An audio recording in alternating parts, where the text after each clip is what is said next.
यस्सर्वत्रानभिस्नेहस् तत्तत्प्राप्य शुभाशुभम् नाभिनन्दति न द्वेष्टि तस्य प्रज्ञा प्रतिष्ठिता. तर हा अध्याय दुसरा, श्लोक क्रमांक 57. श्लोकाचा अन्वय असा आहे. यह, यहावर 1, शुभाशुभमवर 2, प्राप्य 3 आणि खालच्या पूर्ण ओळीवर 4. म्हणजे अन्वय असा होईल की यह म्हणजे जो, सर्वत्रान अभिस्नेह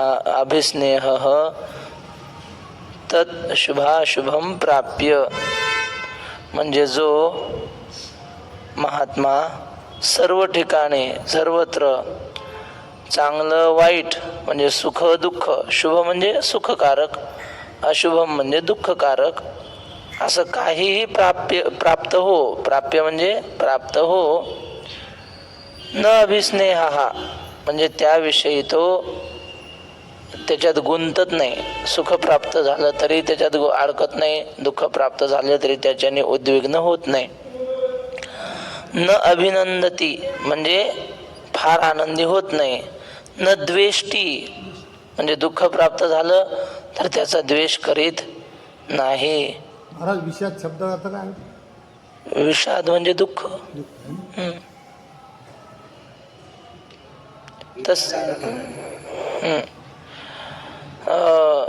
तस्य प्रज्ञा प्रतिष्ठिता, त्या महात्म्याची बुद्धी प्रतिष्ठित झालेली आहे. आपण 5-6 दिवसापासून स्थितप्रज्ञाची लक्षणं पाहत आहोत. काल आम्ही आपल्या सेवेकरता उपस्थित राहू शकलो नाही. श्री गुरु काकांनी काल पाठ घेतला. त्याचं कारण आमचे गुरु महाराज एक वारकरी होते, नामदेव बाबा वारकरी, रोकडोबा दादा दिंडीमध्ये त्यांनी आयुष्यभर वारी केली. त्यांचं काल देहावसान झालं परवा. त्यासाठी आम्ही गेलो होतो. वारकरी जीवन काय असतं, किती साधं जीवन असतं ते त्यांनी जगून दाखवलं.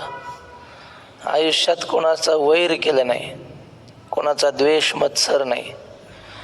आयुष्यभर करता येईल तेवढं लोकांवर प्रेमच केलं. आता जेवढे महिना वारकरी आपल्याला दिसतात की नाही मार्गाने चालताना, तर प्रत्येक जण म्हणतो आम्हाला ही वारीची वाट नामदेव बाबांनी दाखवली. प्रत्येक वारकऱ्याची राहण्याची जेवणाची व्यवस्था त्याला सांगायची, प्रेमच लावायचं. आणि हे रस्त्याच्या वाट्याचे जे घरं आहेत त्या लोकांच्या घरी जायचे, पण आत घरात नाही मुक्काम, तुळशी वृंदावनापाशी. आणि कोणाला ताप द्यायचा नाही, बाहेर चूल मांडायची आणि स्वयंपाक करून खायचा. मला आहे तर जेवण द्या असं कधी म्हटले नाही. जोपर्यंत हातपाय चालत होते तोपर्यंत कोणाच्या हातचं खाल्लं नाही. स्वतः स्वयंपाक करायचा आणि स्वतः खायचं. एवढा तवा होता त्यांच्याकडे. तवा म्हणजे असा जाड तवा नाही, उगं पत्र्याचा, असं पितळाचा पत्रा असल्याने गोल, आणि त्याच्यावर भाकरी करायच्या. स्वतः भाजी करायची गाडग्यात, आणि नारळाच्या नरोटीमध्ये जेवण करायचं. अजूनही त्यांच्या 4-5 नरोट्या आहेत. काल एक सरणावर नरोटी ठेवली, म्हणले त्यांच्यासोबत एक नरोटी द्या. ताटात जेवले नाही कधी, नारळाच्या नरोटीत. ते म्हणले ह्याच्यात जेवलं की अमृत खाल्ल्याचं पुण्य लागतंय म्हणले. त्यांची भावना होती. पाणी प्यायचं भोपळ्यात. ते बघा, ते तिथं सर्जन महाराज बसले, त्यांनी खूप सेवा केली त्यांची. हात वर करा, त्यांना कळू द्या. यांनी खूप सेवा केली त्या नामदेव बाबांची. जेव्हा त्यांना हातपाय त्यांचे थकले, त्यांना लोक म्हणायचे, बाबा तुम्ही आयुष्यभर वारी केली, चला तुम्हाला आम्ही पंढरपूरला नेतो.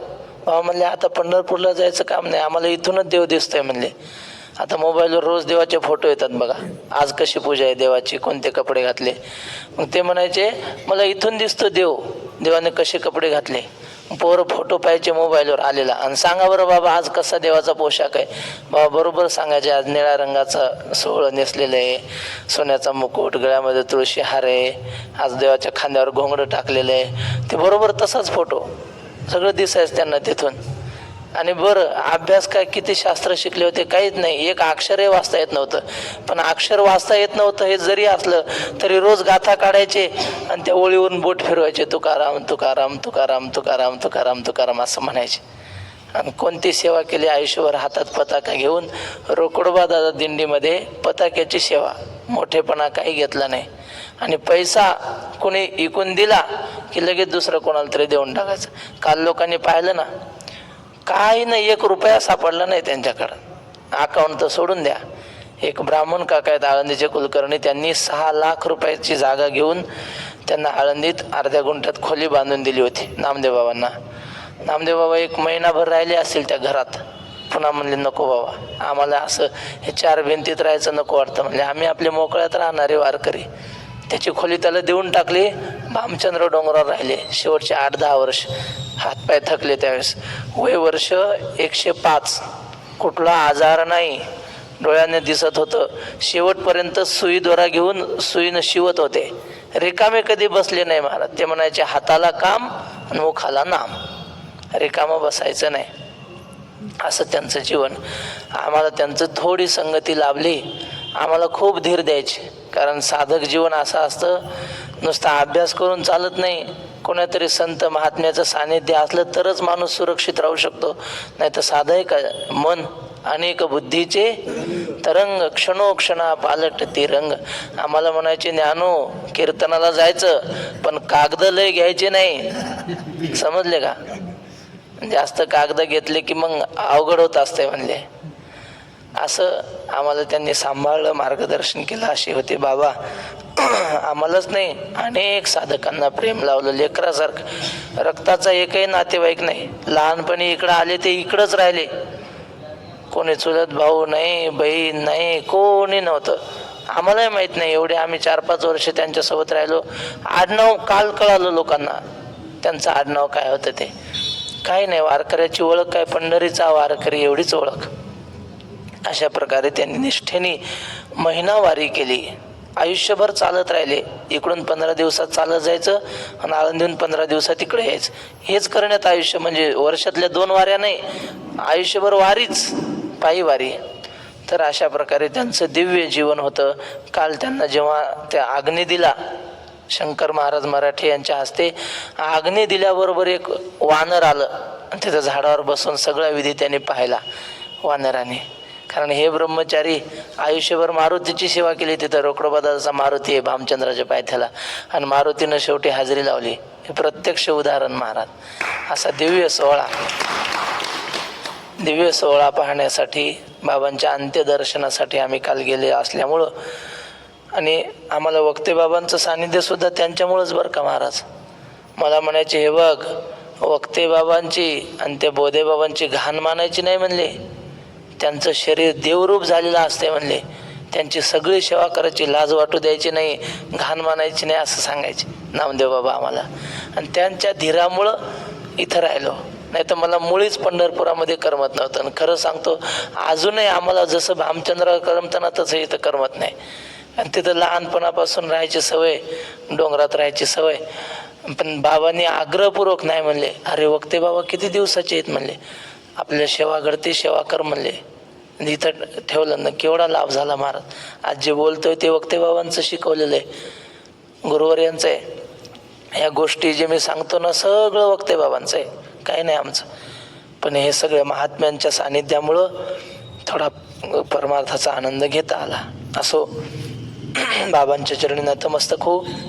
आणि आपला जो विषय चाललाय श्लोक क्रमांक 57, पण या 56व्या श्लोकाखालच्या ओव्या राहिल्यात. परवा मी फक्त 56व्या श्लोकावर बोललो. बाबांना थोडी श्रद्धांजली द्या. हां, वैकुंठवासी नामदेव बाबांना आपण मनोमन भावपूर्ण श्रद्धांजली अर्पण करू.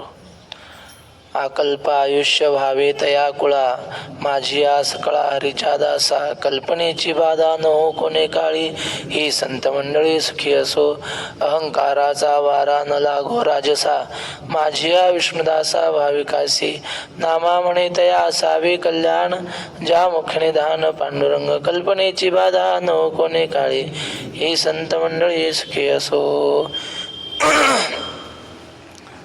ते म्हणायचे आम्हाला एक संस्थान आलं होतं गादीवर बसायला. मी म्हणलं बाबा असं असं म्हणतात लोक, 50-60 एकर जमीन, पंढरपूरमध्ये मोठा मठ त्या संस्थानचा. ते लोक म्हणायचे तुम्ही आमच्या इथं या गादीवर उत्तराधिकारी. मग आम्ही आमचे सगळे प्रश्न बाबांना आधी विचारायचे आणि मग उत्तर. म्हणलं बाबा असं असं म्हणतात, अजिबात जायचं नाही म्हणले. उपाधीत गुंतायचं नाही, उपाधीच्या अंगी घेतला शिंतोडा. मग त्यापेक्षा घर सांभाळायला काय बिघडलं म्हणले, मग घरी जा की म्हणले, ते आपलं काम नाही म्हणले. म्हणजे त्यांना समजायचं कोण कुठं ठेवलं पाहिजे असो. तर या 56व्या श्लोकाखालच्या ओव्या राहिल्या होत्या, आपण फक्त श्लोक पाहिला होता, ओव्या घेतो. नाना दुःखी प्राप्ती जयासी उद्वेगू नाही चित्ती, आणि सुखाची या आरती अडपैजेना. नाना म्हणजे अनेक प्रकारचे दुःख प्राप्त झाले असता ज्याला उद्वेग म्हणजे त्रास वाटत नाही, आणि सुखाची या आरती म्हणजे सुखाच्या आशेला जो प्राप्त होत नाही म्हणजे अडकत नाही. आपल्या मनामध्ये दुःखाविषयी द्वेष असतो, सुख मिळावं अशी इच्छा असते प्रत्येकाच्या, म्हणजे स्वाभाविक आहे ते माणसाचा स्वभाव. अहो गाय, माणसाचं जाऊ द्या, गाय सुद्धा एका बाजूला कडबा टाकायचा आणि एका बाजूला हिरवा चारा टाकायचा. गाय कोणता खाते? हिरव्या चाऱ्याकडे वळते. तिला माहिती कडब्यापेक्षा हिरवा चारा चांगला आहे. मग तिला सुद्धा सुखाची इच्छा आहे ना, सामान्य प्राण्याला सुखाची इच्छा आहे. माणसाला असेल यात काय नवल, पण महात्म्याला सुखाची इच्छा नसते. हे नामदेव बाबाच म्हणायचे. बघ म्हणले त्या गोकुळातल्या गवळणींनी किती दुःख भोगलं. तिनं म्हणलंय ना एका गवळणी, बाबाचे तुकडे पाठवते थोडे थोडे, किती सोसू या जगाचे आघात. किती या जगाचे आघात सोसायचे, कारण त्या गवळणी कृष्णाला भेटायला जायच्या ना, हे गावातले लोक निंदा करायचे. मग तुकाराम महाराज लिहिले ना त्या गवळणीमध्ये, तुका म्हणे हसे जन नाही कानत हेट आहे. लोकांनी किती निंदा केली, तिकडे लक्ष देत नव्हत्या. म्हणजे त्या दुःख प्राप्तीने उद्वेग म्हणजे त्रास मानायचा नाही. नाना दुःख म्हणजे किती प्रकारचे दुःख असतात जीवनात? 3: आध्यात्मिक, आधिभौतिक आणि आधिदैविक. शरीरात निर्माण होणारे दुःख त्यांना आध्यात्मिक दुःख म्हणायचे. आधिभौतिक, आधिभौतिक म्हणजे माऊली बोलू नका. आधिभौतिक दुःख म्हणजे हे पंचमहाभूत म्हणजे काय? भूकंप होणं, नाही माफ करा. आधिभौतिक म्हणजे चोर व्याघ्रादिकांपासून होणारे दुःख. म्हणजे माणसं, एखादा माणसानं आला आपल्याला त्रास दिला, चोरी झाली, हे कोणतं? आधिभौतिक दुःख. गायीनं मारलं, एखाद्या बैलाने मारलं, हे सगळं आधिभौतिक दुःख आहे. आणि आधिदैविक म्हणजे अवर्षण होणं, दुष्काळ पडणं, भूकंप होणं, हे आधिदैविक दुःख देवादिकांपासून होणारं. तर अशा 3ही प्रकारच्या त्रिविध तापाची झाली बोळवणं. देखील चरण वैष्णवांचे त्रिविध ताप आहेत ना, त्या तापापासून सगळ्या प्रकारचे दुःख होतात. तर या 3 प्रकार त्रिविध दुःख जे आहेत ते प्राप्त झाली तरी त्याचं चित्त विचलित होत नाही. जया असं. आणि सुखाची आरती अडपाहिजे ना. वैकुंठवासी मामासाहेब दांडेकर शेवटी डॉक्टर फाटक यांचा दवाखाना आहे पुण्यामध्ये, तिथं ॲडमिट होते शेवटच्या काळात. आणि मग त्यांना तपासलं डॉक्टरनी, आणि डॉक्टरच्या लक्षात आलं की यांच्या शरीरात प्रचंड वेदना चालू आहेत, पण मामांच्या चेहऱ्यावर मात्र प्रसन्नता. तर म्हटलं मामासाहेब, मी तुम्हाला तपासले, माझ्या लक्षात असं येते की तुमच्या शरीरामध्ये प्रचंड वेदना चालू आहेत, पण तुम्ही म्हटले चेहऱ्यावर तर प्रसन्नता दिसते. तर मामासाहेब म्हणले, डॉक्टर साहेब, आम्ही जन्मभर हाच अभ्यास केला की शरीर म्हणजे मी नाही आणि मी म्हणजे शरीर नाही. हे सगळे दुःख शरीराला चालू आहेत. म्हणले मला कुठं दुःख आहे, मी आत्मस्वरूप आहे. तू का म्हणे नव्हे दिसतो मी तैसा, पुसणे ते पुसा पांडुरंगा. किती दुःख प्राप्त झालं तर त्याने दुःखी होत नाही. उद्वेग म्हणजे दुःख, त्रास त्याला होत नाही. आणि सुखाची आरती अडपाहिजे ना. आणि सुख प्राप्त झालं की त्याच्यात तो अडकत नाही. भगवान श्रीकृष्ण गोकुळामध्ये असताना गोकुळातल्या लोकांनी किती प्रेम केलं त्याच्यावर, किती प्रेम केलं म्हणजे त्या प्रेमाला उदाहरणच नाही. यथा व्रज गोपिका नाम, त्यांच्यासारखं प्रेम कोणीच केलं नाही देवावर. मग आता एवढे प्रेम करणारी माणसं ज्या गावात आहेत ते गाव सोडू वाटतं का हो माणसाला? पण सोडलं का नाही श्रीकृष्णाने? आक्रोश न्यायला आला, बसला रथात. त्या गोकुळातल्या गवळणी रथापुढे आडव्या पडल्या, नेऊ नका आमच्या कृष्णाला. अक्रूरा चांडाळा तुझं कोणी धाडीला, का घात करू आलासी वधीसी सकळा. अक्रूरा तुझे नाम तैसीच करणी. आता इथं थोडी शंका येते बरं का महाराज. अक्रूर, क्रूर म्हणजे घातकी, क्रूर माणूस असं आपण म्हणतो. आणि अक्रूर म्हणल्यावर चांगला, अक्रूर म्हणल्यावर चांगला होते. मग म्हणजे नाही असं होतं की नाही? आणि त्या गवळणी काय म्हणतात, अक्रूरा तुझे नाम तैसीच करणे, तुझ्या नावासारखी तुझी करणी आहे. मग आता हे बसत नाही तिथं अर्थ. पण याचा अर्थ असा आहे, पहा महात्म्यांची संगत कशी कामाला येते. ते म्हणले कधी कधी मराठीमध्ये असे उलटे अर्थ होतात. उलटे अर्थ म्हणजे कसे? समर्थ रामदास स्वामींचा श्लोक आहे, अचपळ मन माझे नावरे आवरिता, तुझ विनशिन होतो धावरे धाव आता. करुणाष्टक आहे. तिथं काय म्हणले, देवा माझं मन फार चपळ आहे, ते आवरत नाही. पण शब्द काय, अचपळ मन माझे नावरे आवरिता. म्हणजे अचपळ जरी तिथं शब्द असला तरी त्याचा अर्थ अत्यंत चपळ असाच घ्यावा लागतो. अत्यंत चपळ माझं मन आहे, ते आवरत नाही, म्हणून तू माझ्या मनाला सांभाळ, अशी रामाला प्रार्थना आहे. तसं इथं अक्रूर शब्दाचा अर्थ अतिक्रूर असाच घ्यावा लागतो. अक्रूरा तुझे नाम तैसीच करणे, म्हणून अक्रूरा तुझं नाव अतिक्रूर आहे ना, तुझं करणी तशीच आहे. म्हणले आमचा प्राण आमच्यापासून घेऊन जातो. रथी चढले वनमाळी आकांत गोकुळी, भूमी पडल्या व्रजबाळी कोण त्या सांभाळी. नयनीच्या उदकाने भिजली धरणी, या नंदाची अंगणी मिळाल्या गवळणी. त्या नंद बाबाच्या अंगणामध्ये सगळ्या गोपिका आल्या आणि कृष्णाचा रथ अडवला, पण तो अडकला नाही. त्याला माहित होतं, मी जर ह्यांच्या भावनेमध्ये प्रेमामध्ये गुंतलो तर आहे तुका म्हणे धर्म संस्थापने. केला नारायणे अवतार, आपल्याला कंसाला मारायचंय, आपल्याला कौरवांना संपवायचंय, इथं राहून जमणार नाही. तो अडकला नाही त्या सुखामध्ये. किती सुख प्राप्त हो, त्या सुखामध्ये अडकत नाही महात्मा. सुखाची आरती अडपायजे ना, सुखाच्या इच्छेमध्ये अडकत नाही. अर्जुना तयाची ठाई, काम क्रोधू सहजे नाही, आणि भया ते नेणे कही परिपूर्णतो. एवढं लांबचं भगवान श्रीकृष्णाचं उदाहरण देण्यापेक्षा प्रत्यक्ष उदाहरण आहे की आपल्या समोर. आपल्याला सगळ्यांना, तुम्हाला घरी सोयी आहेत की नाही? झोपायला कॉट, पंखा, डास चावत नाही, जेवायची जागेवर व्यवस्था, ताट धुवायचं काम नाही, आणि ते सगळं सोडून आपण इथं राहतो की नाही आबा? सांगा.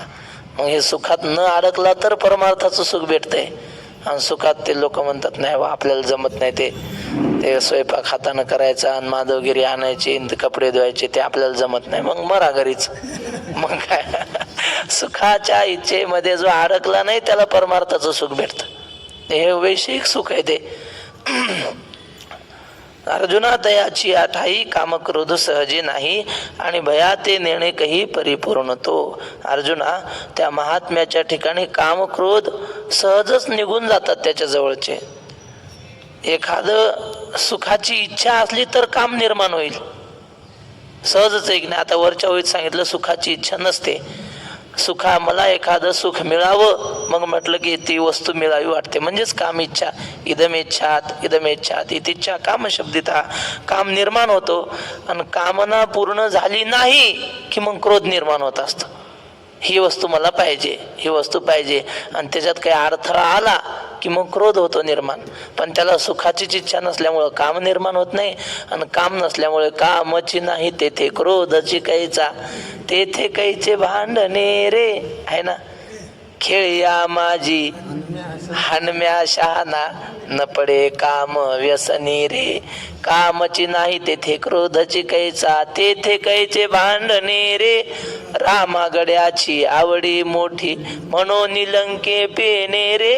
ऐक खेळया तुझ सांगितले ऐसे जाणून खेळ खेळ. नामदेव महाराजाचा अभंग आहे ना. महाराज अभंगाची सुरुवात काय? नव्हे त्याची कैसे झाले रे खेळया, नाही त्याचे दिसू लागले रे. मग आपल्या रविवारचे अभंग तर ते खेळया माझी हनम्या शहाणा म्हणले. हनम्या म्हणजे कोण? हनुमान म्हणाल काय झालं? हनम्या ते खेळातली भाषाच अशी असते. खेळताना पोरं काय ओ गोविंदराव तेवढा चेंडू आणा असं म्हणतात, गोविंद्या म्हणतात. मग तसं नामदेव महाराज खेळयाचा अभंग आहे तो. खेळया माझी हनम्या. पुन्हा चहूतोंड्याचा पोर एक नार्या ही जाण. चार तोंड्याचा पोरगा एक म्हणले एक नार्या म्हणजे कोण? नारद. सरळ बोलायचं ते पा असं. पुन्हा ते ओक्ते बाबा एक म्हणायचे बा, ते म्हणले काय होतं, कुलाल हाडाचा बापचा हाडाचा अखंड घडतो मडकी रे. एक हाडाचा कुंभार आहे म्हणले, आणि तो चहाड्या लावणाराचा बाप आहे. बापचा हाडाचा आणि काय करतो? अखंड घडतो मडकी रे. त्यासी एक भूत संचार झाला हिमालयाच्या खडकी रे. कशामुळं पण? भूतवर्याची नवरी पाहुणे जीवास भरली धडकी रे. धोबडे माझे बोलणे कानोबा धोबडे माझे बोलणे. असं मला ते सांगायचं नव्हतं. पण मारुतीरायाच्या मनात कामनाच नव्हती. मग क्रोध कसं काय येईल? कामाची नाही तेथे क्रोधच कैचा, आणि तेथे कैचे भांडणे रे. काय होतं मग मनात? रामागड्याची आवडी मोठी. आपण रामा म्हणतो पण अभंगात राम्या गड्याची आहे. राम्या गड्याची. राम्या म्हणजे प्रभू रामचंद्र, त्यांची आवड मनामध्ये होती. तसं महात्म्याच्या जीवनामध्ये कामच नसतो, त्यामुळं क्रोध सहजच नाही. आणि भयाते नेणे काही परिपूर्ण. तो मुक्ताबाईंनी ताटेच्या अभंगात असं लिहिलंय, म्हणजे माऊली क्रोध आल्यावर काय होतं माहितीये? आपण आयुष्यभर केलेलं पुण्य जळून जातं. क्रोध म्हणजे अग्नी आहे, आणि तो अग्नी जाळत असतो. वेळ क्रोधाचा उगवला अवघा योग फोल झाला. फोल म्हणजे वाया गेला. आयुष्यभर जेवढं पुण्य कमावलं ते सगळं पुण्य वाया गेलं, जळून जातं. म्हणून क्रोध कधी करू नये. असं म्हणा, कामही वाईटच आहे, पण कामामध्ये तिळ मात्र का असं ना, थोडं काय असं सुख आहे कामनेमध्ये. क्रोधात तेवढंही नाही. काय सुख आहे? ज्याच्यावर आपण क्रोध केला त्याला सुख मिळतं का? आणि ज्यानं क्रोध केला त्याला तरी मिळतं का? ते दोघांना जाळतच असतं. म्हणजे क्रोध अत्यंत वाईट. हा, नरकलोटे. तुकाराम महाराज म्हणतात, आजी शिवला मांग माझे विटाळले अंग, झाली क्रोधा सवे भेटी आणि तोंडा वाटे नरकलोटे. तो माणसाला राग आला म्हणजे काय बोलेल काही सांगता येत नाही. मग क्रोध सोडला पाहिजे असं प्रवचनात ऐकलं एका माणसाने. काशीला गेला आणि लोक काशीला काही केस सोडतात, काही दुसरं काही सोडतात, काही देह सोडतात काशीला, काही दक्षिणा देतात. म्हणजे हा म्हणला तसलं काही सोडायचं नाही, क्रोध सोडायचा. क्रोध सोडला की सुख मिळतं. प्रवचनात ऐकलं आपण. सोडला क्रोध, गावाकडे आले. काय सोडलो? क्रोध सोडला म्हणे मी. बर, आता सगळं गावातल्या लोकांना बरं वाटलं, पण घरच्या लोकांना माहीत असतं हे काय ते. सहवासी विजानियात चरित्रम सहवासी नाम. सुनबाई म्हणले हा जीव सोडून पण क्रोध नाही सोडू शकत, कारण याचा प्राणच आहे क्रोध. जेवायला बसला, मामाजी काय सोडलो? क्रोध सोडला ना. बरं बरं. चपाती वाढली. थोड्या वेळाने पुन्हा आले, मामाजी काय सोडलं होतं मी काशीला? तो म्हणला क्रोध सोडला ना, तुला 3दा सांगितलं की. पुन्हा आली काहीतरी वाढायला, मामाजी काय सोडलं? समजत नाही का? एकदा सांगितलेलं म्हणे, क्रोध सोडून आलो मी काशीला. ते म्हणले कळलं, आता कळलं. म्हणले मला आता कळलं तुम्ही क्रोध सोडून आले. बा, सोडता येतो का तसा क्रोध? काम सोडावा लागतो तेव्हा क्रोध सोडतो. म्हणजे मनातली काही मिळवण्याची इच्छा, मला हे पाहिजे अशी इच्छा नसली की मग क्रोध सोडला जातो सहजे. म्हणून माऊलीने सहज शब्द घातलाय. माऊलीच्या प्रत्येक शब्दाच्या मागे काहीतरी भाव आहे. म्हणून ज्ञानेश्वरीचं नाव भाव अर्थ दीपिका, त्या शब्दाच्या मागे भाव काहीतरी दडलेला असतो. आणि भयाते नेणे काही परिपूर्ण होतो. क्रोधच नसल्यामुळं भयही नाही. का बरं भय नाही? माऊलींनीच अर्थ लिहिला परिपूर्ण तो. सगळ्या चराचरामध्ये तोच स्वरूपाने व्याप्त झालेला असल्यामुळे भीती वाटेल कुणाची? भीती वाटण्यासाठी काही गोष्टी पाहिजेत. एक, आता हे बाबांच्याच मुखातून ऐकले, वक्ते बाबांच्या मुखातून, एक तर द्वैत पाहिजे, म्हणजे मी वेगळा आणि माझा शत्रू वेगळा, ही भावना पाहिजे. दुसरी, आपल्यापेक्षा पुढचा माणूस मोठा पाहिजे तर भीती वाटते. लहानाची काय भीती वाटते? त्याला काय घाबरायचं म्हणतात, एका हातानं मुरगाळून ठेवतो लोक म्हणतात, मग त्याला काय व्हायचं? आपल्यापेक्षा पुढचा बलवान पाहिजे, द्वैत पाहिजे, आणि त्याचं आपलं वैर पाहिजे तर भीती वाटेल. तीन गोष्टी पाहिजे ना. काय काय? वैर असेल भीती वाटते, द्वैत असेल भीती वाटते, तिसरं आपल्यापेक्षा तो मोठा असेल तर भीती वाटते. महात्म्याच्या ठिकाणी तिन्ही नाहीत. तिन्ही नाहीत म्हणजे त्यांच्यापेक्षा मोठा कोण नाही जगात. नावच महात्मा, महान अस्य आत्मा इति महात्मा. सगळं जग महात्मा म्हणजे आपलं आत्मस्वरूपच आहे. एवढी ज्यांची भावना आहे त्यांच्यापेक्षा मोठं कोण आहे?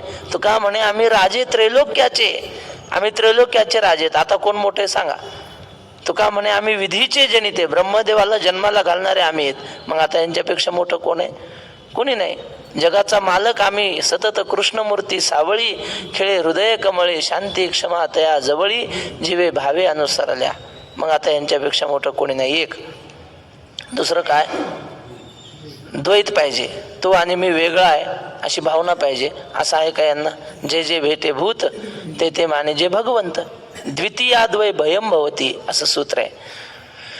किंवा आम्ही त्याचं भाषांतर केलेले गीत नेहमी म्हणत असतो. ते गीत पंचदशी म्हणून ग्रंथ आहे. 100-125 वर्षापूर्वी एक बाबा गर्दे म्हणून त्यांनी लिहिलेलं आहे. सगळे पंचदशीवर त्यांनी मराठी गाणी केलेली आहेत आणि त्या काळातल्या चाली लावून ठेवल्यात. त्या चाली उपलब्ध नाहीत, पण मग जेवढ्या महात्म्याने जिवंत ठेवल्या चाली तेवढ्या सांगतो. द्वितीयाद्वय भयम भवती असं सूत्र आहे. मिठाचं आणि पाण्याचं जरा वैर आहे. मीठ पाण्याशी मिसळलं म्हणजे जवळ आलं की ते पाणी मिठाला संपून टाकतंय, आहे की नाही? झालं तसंच आहे. मग तयाला भय कैचे उरले, ब्रह्मानंदाब्धीत जयाचे, चित्तलवण विरले, तयाला भय कैचे उरले. महात्म्याला भीती कशाची राहिली सांगा म्हणले? त्याचं चित्त म्हणजे मीठ आहे आणि ब्रह्मानंद हा म्हणजे समुद्र आहे.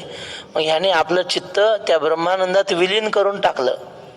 मग आता वेगळं राहिलंच नाही, मीठ वेगळं राहिलंच नाही. आता भीती कशाची वाटायची? ते ब्रह्मानंद रूप झालं, त्या समुद्रात एकरूप झालं. भीती कधी वाटते?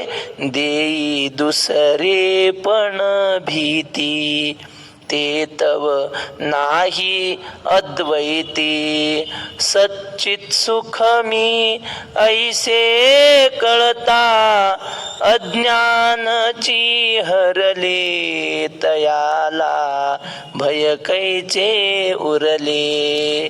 त्या महात्म्याला भीतीच राहत नाही, कारण तो ब्रह्मरूप होतो, द्वैत राहत नाही. आम्हा भय चिंता नाही धाक, जन्म मरण काही एक, झाला इहलोकी परलोक, आले सकळी कवैकुंठ, आता भय नाही ऐसे वाटे जीवा. इंगळे महाराजांची चाल आहे. घडली आ सेवा समर्थाची, घडली आ सेवा समर्थाची, आता भय नाही ऐसे वाटे जीवा. आता भयाचं काही काम राहिलेलं नाही. भयाते नेणे काही परिपूर्ण होतो. ऐसा जो निरवधी तो जाणपा स्थिर बुद्धी, जो निरसूनी उपाधी भेद रहितो. असं अमर्याद ज्याचं जीवन आहे, ज्याच्या आपण कुठल्याही मापाने त्याचं जीवन मोजू शकत नाही, म्हणजे त्याच्या जीवनातला आनंद मोजू शकत नाही. किती आनंद आहे? आपल्या जीवनातला आनंद मोजता येतो. म्हणजे चहा मिळाला की आनंद होतो, तेवढ्या पुरता चहा पुरता. मग जेवण मिळालं की जेवणापुरता एक आनंद होता. आपल्या जीवनाला माप आहे. काय माप आहे? एकच, विषय असला म्हणजे सुख आहे, एवढाच आनंद आपल्या जीवनातला. तेवढा विषय तेवढा आनंद, पुन्हा विषय दूर गेला की पुन्हा दुःखाला सुरुवात. महात्म्याच्या जीवनाला असा आकार, त्यांच्या जीवनाच्या आनंदाला आकार नाही. हा बरोबर आहे, त्यांच्या आनंदाला जोडा नाही. मग बाबा म्हणायचे जोडा इथं पंढरपुरात मिळाला नाही तर सोलापूरला जावा. नाही आनंदाशी जोडा, जोडा नाही तर चप्पल घ्यावा मग, असं बाबा विनोदानं म्हणायचे. आनंद म्हणजे हा आनंद नावाचा माणूस नाही, त्यांना होणार अमर्याद सुख. त्यांच्या आनंदाला कुठल्या प्रकार नाही. आनंदाशी जोडा सांगता गोष्टी लागती गोडा, आलासी आकारा मुच्या चाडा, तुका म्हणे भिडा भक्तीची या. असं त्यांचं जीवन असतं. निरवधी म्हणजे अमर्याद सुख त्यांच्या जीवनामध्ये असतं. असे ते महात्मे. तो जाण पा स्थिर बुद्धी, त्या महात्म्याला तो स्थिर बुद्धी आहे असं जाण. पुन्हा जो निरसोनी उपाधी भेद रहितो, एवढा आनंद का त्यांच्या जीवनात प्राप्त झाला? त्यांनी उपाधीचा नाश केला, उपाधी सोडून दिली आणि भेद रहित जीवन जगले. त्यांनी उपाधीकडे कधी पाहिलंच नाही. उपाधी आहे घेतला शिंतोडा. आता ते बाबांचं सांगतो. काल गेलेले नामदेव बाबा वारकरी, त्यांच्याजवळ कुत्रेन मांजरण लय. मग आम्हाला वाटत काय बाबा ते कुत्रे मांजरण, मग लोक यायला किळस करायचे, नका म्हणे ते बाबाच्या जवळ नेहमी मांजरण कुत्रेन, त्याच त्या नरोटीत कुत्र्याला पाचते दूध आणि पुन्हा इसळून त्याच्यातच हेच जेवते. हे म्हणाय असं बरोबर नाही. काय म्हणायचं बाबा ते बरोबर नाही. ते म्हणले अरे लोकांनी आपल्याला वंगळच म्हणलं पाहिजे. लय चांगलं म्हणलं की मग लोक आपल्याला चैन पडू देत नाहीत, म्हणजे आपल्या जवळ येऊन बसतात. त्या बाबांच्या भोवती नुसता कचरा, असे कापड फाटलेले आणि ते पडलेले, आणि त्याच्यात बाबा बसायचे गबाळ्यात. मग कोणी दर्शनाला आले का लोक कशाला जवळ येतात, तशी घाण असल्या धरूनच आपले जायचे निघून. ते म्हणले असंच पाहिजे, लय स्वच्छ केल्यावर मग लोक उठतच नाहीत म्हणले. आणि आपण उठा म्हणू शकत नाही. लोकांनी चांगलं म्हणलं की मग संपलं म्हणले आपलं. वाढला की पडला असं म्हणायचे बाबा, वाढला की पडला. तसं उपाधीचं सांगत होतो. मग आम्ही त्यांना म्हणायचो बाबा काय तुम्ही कुत्र्यावर एवढं जवळ करता, मांजरं सांभाळता. बाबा म्हणले अरे आपल्याला ते कुत्रं दिसतंय, पण देव असला तर आपल्याला दिसतंय वरून कुत्रं. म्हणले ते म्हणायचे बुवा, म्हणले बाया माणसाला दिवसातून 3दा देव भेटतंय म्हणले, कळत नाही म्हणजे कोणाच्या तरी रूपाने. ते म्हणायचे आपण काय कुठं वाचलं नाही, त्यांच्या मुखातून ऐकलं सांगतो. कोणा भिकाऱ्याच्या रूपाने म्हणा, कुत्र्याच्या रूपाने म्हणा, दिवसातून 3 वेळा देवाची भेट होत असते म्हणले. पण आपल्याला कुठं कळतंय? नाथ महाराजांना गाढवात देव दिसला का नाही? ते देव होते म्हणून गाढवात देव दिसला, आणि बाकीच्या सगळ्यांना गाढवत दिसलं. का बरं? ते गाढव होते म्हणून गाढव दिसलं. नाथ महाराजांनी उपाधीकडे पाहिलं नाही, उपहिताकडे पाहिलं, त्याच्या आत्मस्वरूपाकडे पाहिलं. तसे महात्मे उपाधीचा त्याग केला असतो, स्वतःच्या देहाची उपाधी नाही तर. महाराज मग एक विचार केला समजा. हो बोला महाराज. एक विचार जर केला समजा, हो तर त्या महाराजांच्या सोबत कुत्रे मांजरे होते समजा, हो ते तरी एक उपाधी झाली ना. जसं जळभरता राजाला वनवासात आला, हो हरण वागवलं, हरण उपाधी लागली, त्याला पुन्हा जन्माला यावं लागलं. बरोबर आहे. अगदी सांगितलं. सुंदर शंका त्यांनी विचारली की आपण एखाद्या प्राण्यावर प्रेम केलं आणि मरता मरता त्या प्राण्याची आठवण झाली, जसं मग यस काय ते कालेच्या मामेव स्मरण मुक्ता कलेवरम या प्रयाते त्यजम देहम तत्, आहे की नाही? पुढच्या जन्मामध्ये तीच गती त्याला प्राप्त होते. म्हणून मरणी जया जे आठवे तो तोयची गती ते पावे, म्हणून सदा स्मरावे मातेची तो, अशी उभी आहे. मग आता मरताना ज्याची आठवण होईल, कोणाची आठवण होते मरताना माहिती आहे का? आयुष्यात जास्त प्रेम ज्या व्यक्तीवर केलं असेल, मरताना त्याचीच आठवण होते. म्हणून कुत्र्या मांजरावर प्रेम केलं तर कुत्र्या मांजराच्या जन्माला जावं लागेल असं त्यांना म्हणायचंय. पण ते प्रेम करत होते म्हणजे आसक्त नव्हते. मी तुम्हाला सांगतो, त्यांची सेवा करणारे काय, आता प्रत्यक्ष तुमच्यासमोर उदाहरण आहे, असे काही विद्यार्थी होते. मग बाबा आता सेवा करणार, कुत्र्या मांजरावर जे प्रेम करायचे ते माणसावर करत नसतील का? खूप प्रेम करायचे. काय आलं की विद्यार्थ्यांना दिल्याशिवाय बाबा खातच नव्हते, स्वतः पोरांना द्यायचे. पण समजा आता मग एवढा सेवा करणारा विद्यार्थी आहे आणि तो म्हणला बाबा मी चाललो चातुर्मासाला 4 महिने तिकडेच, मग साहजिक आपल्याला त्या माणसाला काय वाटेल की याने आपल्या जवळून जाऊ नये. पण ते म्हणायचे जा, लगेच जा, हे पैसे घे 100 रुपये जा. म्हणजे प्रेम सगळ्यावर करायचे पण आसक्त नव्हते त्याच्यात. चालला ना जा, कुणाला कधी अडवलं नाही महाराज. आता आम्हाला ते तिथं होते म्हणूनच आम्ही तिथं राहिलो होतो बरं का. आम्हाला ते आवडत होते, त्यांचंही आमच्यावर प्रेम होतं. पण बाबा चातुर्मासाला चाललं म्हणले की चल म्हणे जा, तिकटाला पैसे देऊ का, जा. आसक्त नाही, आले त्यांच्यावर प्रेम, गेले त्यांच्याविषयी ममता ठेवायची नाही. बा याला दृष्टीसृष्टीवाद म्हणतात. दृष्टीसृष्टीवाद म्हणजे काय, समोर जेवढं जग आहे तेवढ्याचाच विचार करायचा. आता लेकरं काय करत असतील, सुनन चहा घेतला असन की नाही, तिला तुमची आठवण येत नाही, तुम्ही इथून चिंता करता. हा दृष्टीसृष्टीवादाच्या विरोधात आहे. आपल्या समोर इथंच आता बघा, तुमच्या समोर सगळं प्रत्यक्षाशी काय द्यावे हे प्रमाण. मग सृष्टीदृष्टीवाद म्हणावा लागेल. हा त्या सृष्टीचं इथं प्रत्यक्ष मावशी बसलेल्या आहेत त्या पलीकडं वक्ते बाबांच्या सुनबाई. त्या आल्या होत्या एकदा आणि मग बाबा म्हणले त्यांना बसून दे रेल्वेत. मी बसून दिलं, गेल्या. आणि मग दुपारी 2-1:30-2 वाजता मी म्हणलं बाबा आता गेल्या असतील म्हणलं अर्ध्या रस्त्यात. बाबा म्हणायचे हे बाग ते कुठंपर्यंत गेले असतील त्याचा आपण विचार करायचा नाही. आपल्या डोळ्यासमोर जेवढं होत्या ना तेवढा विचार करायचा. त्या घरी पोहोचतील, नंतर घरी सगळं जाते, आपण विचार करायचा नाही. म्हणले एकदा व्यक्ती आपल्या डोळ्यासमोरून गेली ना त्याचा विचार नाही. आता देवाचा विचार डोळ्यासमोर असताना त्यांचा विचार, याला दृष्टीसृष्टीवाद म्हणतात. याच्यात आपण जगलो तर किती आनंद आहे. आपल्याला दुःख होतं नाही त्याच गोष्टीचा विचार, हे कुठं गेले असतील आणि ते काय करत असन, जाऊ द्या. तर महात्मा दृष्टीसृष्टीवादात जगतो.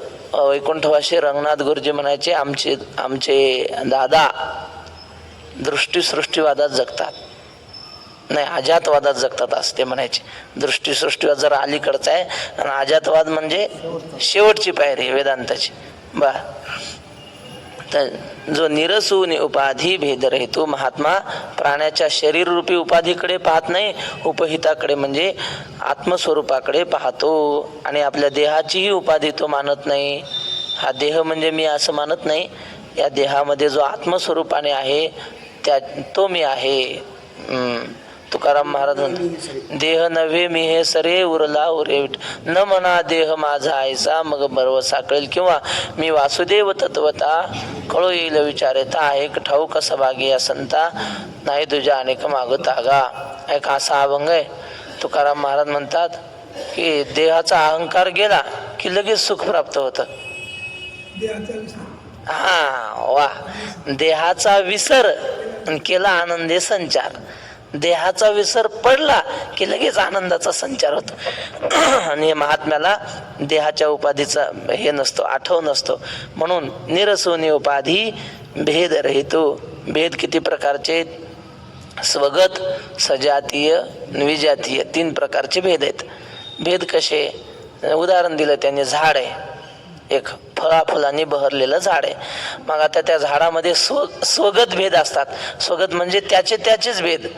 मुळं वेगळे, झाडाचं खोड वेगळं, फांद्या वेगळ्या, फुलं वेगळी, फळं वेगळी, त्याच्यातलेच भेद आहेत की नाही. हा झाला स्वगत भेद. स्व म्हणजे स्वतःच्या अवयवातला भेद, स्वगत भेद. वृक्षस्य स्वगतो भेदो पत्र पुष्प फलादिभी. बरं, वृक्षांतरात विजातीयो, हे इथं आंब्याचं झाड आहे, पलीकडे बाबळीचं झाड आहे, त्याच्या पलीकडे बोरीचं झाड आहे. मग आता ह्या आंब्याचा आणि बोरीचा आणि बाबळीचा भेदच आहे, पण तो स्वगत नाही. हा सजातीय भेद आहे. झाडच आहेत पण आंब्याचं वेगळं, बाबळीचं वेगळं, लिंबाचं वेगळं. हा सजातीय भेद झाला. जातीचा भेद, जात म्हणजे त्याची बाबूळ जात, याची वृक्षच पण वेगवेगळ्या जातीचे. बर, आता हे विजातीय भेद. विजातीय भेद म्हणजे समान जातीतला नाही, झाडाचा आणि दगडाचा. कोणता भेद आहे? विजातीय भेद. सजातीय नाही, विजातीय भेद. हे 3 प्रकारचे भेद असतात. पण हे कुठल्या गोष्टीमध्ये असतात? सावयव वस्तूमध्ये असतात. ब्रह्माच्या ठिकाणी अवयव आहेत का? हा ब्रह्माचा हात आहे, हे ब्रह्माचे पाय आहेत असं वाटतं का? त्या गोकुळातल्या गवळणी रडत होत्या ना कृष्णासाठी, आक्रूर आला होता त्यांना समजवायला.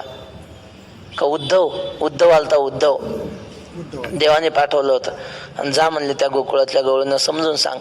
हा उद्धव आला ना, अगं तुम्ही काय रडता म्हणले, कृष्ण कुठे नाही सांगा ना, सगळीकडे कृष्ण आहे. आणि तुम्ही त्याला समजता एवढा एवढा कृष्ण, तो एवढा एवढा नाही. चराचरामध्ये त्याला हात नाहीत, पाय नाहीत, तो ब्रह्मरूपाने आहे. एक गवळण आली पुढे आणि अक्रूराच्या समोर उद्धवाच्या समोर उभे राहिली. कोणाला म्हणतोस? त्याला डोळे नाही, हात नाही, पाय नाही म्हणतोस?